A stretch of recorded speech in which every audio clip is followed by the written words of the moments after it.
የመጀመሪያ መዝሙርሽን ስትሰሪ ማለት ነው መዝሙሩን ለማውጣት ብር ነገር አጥሽ ነበር አይደል? እንደዛ ነገር ሰምቻለሁ። ጥሩ ምስክርነት አለ። እሺና እስቲ ንገሪ። እሱ ያው እንዳልኩሽ እዚህ ከመጣው ነው አዲስ አበባ ከመጣው ካሴት ለመስራት ያው ራእዩ ነበርኝ እና ያው መዝሙሮችን አዘጋጅቼ አንድ ሰው አናገርኩኝ። ዘማሪ ነውና በእናት እንደዚህ መዝሙር መስራት ፈልጌ ነበር ምናምን ስለው መዝሙሩን አየን ምን ችግር አለው አንቺ ዘማሪ ነሽ እንደ መዝሙር የተናናገርና እንጀምረዋለን። እሺ በዛ አይነት ኮንዲሽን ውስጥ ያለው በጭንቅ ውስጥ ነኝና እንጀምረው ግን አለኝ መዝሙር ቤቱ አንቺውን ፌመስ ስላልታወቅሽ መጀመሪያ ዋጋ መክፈል አለብሽና መዝሙር ቤቱን ላናግርልሽና ወስዶ ተራሱ ማለት የስቱዲዮ ብቻ ከፍሎ 10,000 ብር ከፍሎ ሌላ ነገር እንዳይጠይቅሽ ተፈርም ሌላ ነገር እንዳትጠይቂው ተፈርሚለታለሽ አለኝ። ችግር የለም እኔ የጌታ ስራ ይሰራ እንጂ እኔ ከብር ጋር የተያዘ ነገር የለኝም 10,000 ብሩን ችሎ የሚከፍልና የሚወስደው ከሆነ በቃ እናገርልኝ መዝሙር ቤት አልኩት። እሺ አለና ሄዶ አንድ መዝሙር ቤት አናገርልኝ። ከዛ ስጭ ያለኝ እንቁ ጋር ገባው። እስቲ ሊዮ መዝሙሩን አለኝ። ከዛ ሰጠው 6 መዝሙር ነው ምናምን ሰጠው እና ችግር የለውም በቃ 10,000 ብር ከፍዬ ልሰደው ሲለኝ ሰደው ችግር የለም አልኩት። እሺ አለኝ። መዝሙር ሳምፕል ሰጠው ሳምፕሉ መጥቶ ሰማውና አዲስ መዝሙሩ ብትቀይር ይወሳለኝ ማለት አሁን እኔ ሳምፕሉን ስለው አዎ ምክንያቱም አንቺ ምንድነው የምትወጂው አለኝ። ከምግብ የምትወጂው ነገር ምንድነው ሲለኝ እኔ ሽሮ በቅቤ እወዳለሁ። ሽሮ በቅቤ እወዳለሁ አልኩት። ሽሮ በቅቤ የምትወጂው ምግብ ይዘሽ አሳ ለማጥመድ ትሄጃለሽ ወይ አለኝ። እሺ ሲለኝ አይ አልኩ አሳው የሚወደውን ነገር ነው እንጂ ይዘሽ መሄድ ያለብሽ አንቺ የምትወጂውን ነገር አይደለም ይዘሽ የምትሄጂው። ስለዚህ አሳው የሚወደውን ነገር ይዘሽ ግቢ ህዝቡ የሚወደው ማለት ነው መልእክቱ ገባኝ። አንቺ የምትወጂው ሳይሆን ህዝቡ የሚወደው ነው። እሺ አለኝ ሲል አሃ እሺ በቃ አስተካክለዋለሁ አልኩት። ይሄንን ብሎኝ የሚገርምሽ ጠፋ የመዝሙር ቤቱ በቃ ግቢ ያለኝ ማለት ነው። እሺ ጠፋ። ከዛ ስደውልለት ስልክ አያነሳም ምናምን አልፈለገም ማለት ነው። ታውቁት ኦፋይ ብዬ አሁንም ያ ልጅ ታዩ እሱም ቢካለ ሌላ ሰው ላናገርልሽ አለኝ። ሌላ ሰው አናገርልኝ። እሱ በጣም ደስ አለው በቃ ወደደለው። እኔ አይ ገና ሳይሰማው ምንም ችግር በቃ ሰራዋለሁ እኔ አለኝ 10,000 ብሩን ልክፈልና እንደዛ እሱ እንዳለው በቃ ፈርሚልኝ አለኝ። ችግር የለም ሳበል ላይ ፈረምኩለት ማለት ነው። ከዛ ሳምፕል ስጫለኝ ሌላ ስቱዲዮ ነው። ይሄ ደግሞ እጄ 1-4 መዝሙር ሰጣው። እሺ እሱ መጣና እስቲ ተማማ 3,000 ብር ከፍሎልኛል በስማዋለና ከሰማው በኋላ ለልጁ ሙዚቃ ለሚጫወተው ልጅ አይመስጥም አቦ መዝሙሯ እግዚአብሔር ቤልን ሲያስተፋልኝ እኮ ነው ነጥቆ እና ሰማሽው አንቺ ደስ ይል በቃ እሱ ልጁ ነው የነገረኝና በቃ አይመስጥም አለኝ ልጁ ሰው ማለት ይሄ ሰባሪ ነው የሚለው መዝሙር ማለት ነው። በቃ የመጨረሻ እኮ ሳምፕሉን ኢቭን ሲሰሚው እንባሽ ነው የሚመጣው። ጥሩ ነገር ነው ጌታ ነው እግዚአብሔር አልኩሽ እኮ። እሺ ከዛ ልጁ ደወለልኝና አዲስዬ በቃ አልፈለገውም አለኝ። እንዴ ለምን ስለው አይመስጥም አለ በቃና ቀብድ ከፍሎኛል በግልጽ በቃ ይሄን ያለኝ እና ቀብድ ከፍሎኛል ቀብዱን ወደ ሌላ ሰው አዙርልኝ ብሎኛል እና ስራው ይቆማል። እንግዲህ አስቢ ችግሩ አለ ማለት ነው። ሁለቴ ፌል አረገ።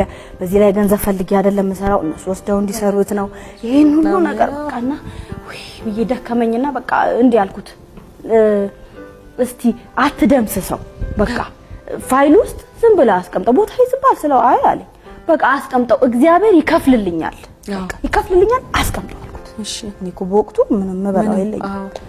ከዛ በጣም አዘንኩ። እግዚአብሔር በኔ ፕሮግራም የለውም ከደመሰሰም ይደምስሰው ብዬልሽ ቁጭ እንዳልኩ በሁለተኛው በሶስተኛው ቀን ዳኒ ይባላል የመጨረሻ ባለውለታዬ ነው። በዛ አጋጣሚ ታንኪው ልለው ፈልጋለሁ። ጀርመን ሀገር ነው የሚኖረው። እሺ እሱ እኛ ሚኒስትሪ ይመጣልና በአመት አንድ ጊዜ ከኛ ሚኒስትሪ ጋር ክሩሴድ ያደርጋል።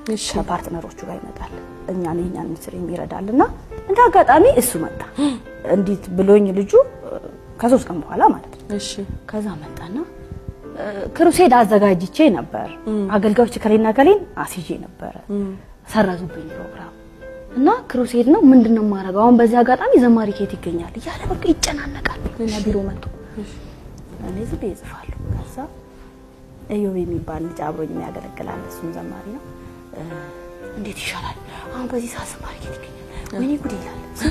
ሰማው ዳኒ አዲስ እኮ ትዘምራለች እንዴ አዲስ ለምን ይዛት አትሄድም ይባል የቱ አዲስ እሷ ተዘምራለች አለ አዎ እሺ እንግዲህ በቃ ተዘጋጃ እንሂድ ከመጡ ተዘምራለች አለ እሺ አልኩት እሺ ክሩሴድ ነው ጅማ ነው ከዛ አጋሩ ነው ከዛ በቃ ሂጂ ወደ ቤትሽ ልብስሽን አዘጋጅ ምክንያቱም ነገ ዓርብ ነው ሐሙስ ነው እንግዲህ የተባልኩት ሄድኩና የታጠበው ነው ያላጠበው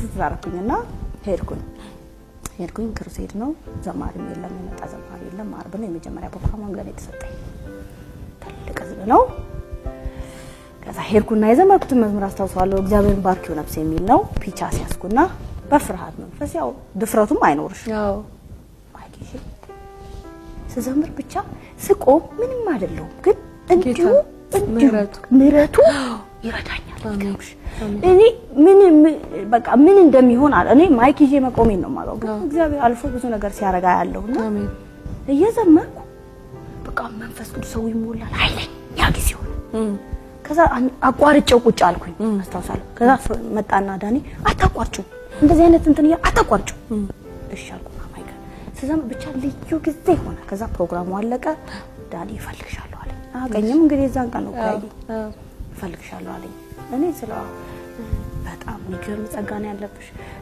ካሴት አለሽ አለኝ ሲለኝ ኧረ የለኝም ወይ ካሴት ለመስራት እቅድ የለሽም ሲለኝ አይ የለኝም ምክንያቱም በጣም ተስፋ ቆርጫለሁ እንትን ይደክምሻል አዎ ወይኔ ያለና ለምን ግን አሰሪኝ ማለት ሲለኝ ብር የለኝም ማለት ሰላም ያለና ምን ችግር አለው ታዲያ ስንት ነው ቀብድ ነው የሚከፈለው አለኝ ቀብድም አለው 10,000 ብር ነው አልኩት እሺ በቃ ችግር የለውም እኔ ጀርመን ሀገር ሄዳለሁ እንደሄድኩኝ ኢሜል አድርግልኝ ግማሹን እንኳን ባይሆን ከፍላለሁ አለኝ እሺ አልኩት ያው በቃ ልቤንም ብዙ አልጣልኩም ወደ ቤት የመጣው ከዛ አዮቤ ሰንቶ ነበር ይጓደኛዬ ከዛ አዲስ ለምን ኢሜል አታረግለትም አለኝ ሲለኝ እሺ በቃ አልኩና ዝም ብዬ ዳኒ የደና ነው ወይ እንደምን ነው ሳርግለት ወዲያው መለሰልኝ እሺ ያን ነገር እንዴት አረግሽው ሲለኝ በቃ ያው እሺ እጀምራለሁ ስለው አሁኑኑ አብርሃም የሚባል ልጅ አለ ሂጂና ከሱ ላይ 3000 ብር ሰጪያለ ስልክ ቁጥሩን ከተጻፈልኝ በቃ ታንኪው ብዬ ከዛ ልጁ ጋር ደወልኩኝ 3000 ብር ጭንቆ ነው አይገርምሽ ከዛ ሄጄ ልጁ 3000 ብር ሰጠኝ ተቀበልኩ የቤት ኪራይ መክፈል አላማረኝም ነገር ያው እኔ የምበላው የለኝ ቀጥታ ሄድኩኝና ከፈልኩት ለልጁ ማለት እንደዛ ፕሮሰሱ ተጀመረ ከዛ በኋላ እንግዲህ 3000 ብር ከፍዬ ስንት ይቀርብኛል 7000 ብር ከየት ይመጣል በቃ ከዛ በኋላ ከዳኒ ጋርም ተጠፋፋን ረጅም ጊዜ ሆነ 2 አመት አለፈ እሺ እግዚአብሔር ግን ደጋግሞ ይናገረኝ ነበር ኢንካሴት እንደሚያወጣው ከዛ በቃ በእንደዚህ አይነት ነገር እንዳለው እህት አለችኝ አላልኩሽ እሷ ውጪ ነው የምትኖረውና ልትመጣ ሳምንት ሲቀራት ደወለችልኝ አዲስ እየተናነሽ እንዴት ነሽ ኑሮ እንዴት ነው ምናምን አለችኝና ካሴቱ እንዴት ነው አለች እሺ የሱ እኮ በቃ አንድ ወታጄ እንደዚህ ከፍሎልኝ እንዲሆነ በቃ አሁን 7000 ብር ይቀራል አልሰራሁትም ተውታል 7000 አለች ነው እንዴ ትንሽ ብር በይሮኩ ትንሽ ነው በቃ እኔ ከፍለዋለሁ አለች እና ሳምንት መጣለሁ በቃ እንትን በይው አለች በሳምንቱ መጣች ይዘሽኝ ሂጂ አለች ያው ሙዚቀኞች በጣም ያስቸግራሉ አዎ ቀጠርኩት በቃ በደንብ ገንዘብ ሰጣለሁ ችግር የለም አልኩት ቀጠርኩት ያው ተባገኝ እሷ ነሽ መጣው ከዛ ለምን ማሰራላት ለምን አንገላታት አለ ምናምን ብላ ተቆጥታው ከዛ ሳንቲም ምናምን ሰጠነው ስራው በዛ ተጀመረ በሳምንት ውስጥ ካሴቱ አለቀ ማለት ነው ሳምንት ባልሞላ ጊዜ ውስጥ ማስተሩን እሺ መጣው ከዛ ምን ቢሆን ጥሩ ነው ማስተሩን ልሸጥ ያው አልቆ ማለት መዝሙር ቤት እኔ አላቅም ከዛ በፊት ቢዝነስ ማንም አይደለም ማስተር ትገዛላችሁ